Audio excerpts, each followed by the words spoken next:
Words to likelihood is really great to do as a team exercise. There's all sorts of miscommunication that's occurring on the team that you're not even aware of. All of these words are actually describing probabilities. When I say something is a real possibility to happen in the future, I'm saying that there is some probability that it will occur. When you do this with your team, give them these words and ask everybody, what percentage of the time are you saying that something will occur in the future if you use that word? Have them do it privately where they cannot see everybody else's answers. And you can see how they can do that here. And the way we structured this was just like Annie said, this is meant to be used with teams.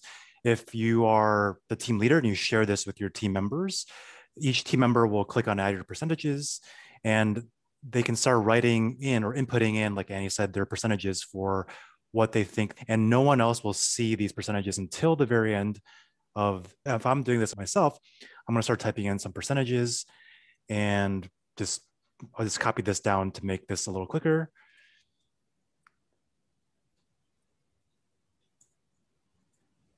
And this is the exercise that you want everyone on the team to do individually. And then we see the results at the very end. Is that right? Yeah, that's exactly right. And what you'll be able to do is see the average percentage that people put in, what the average is, but then also how much difference there is in people's answers.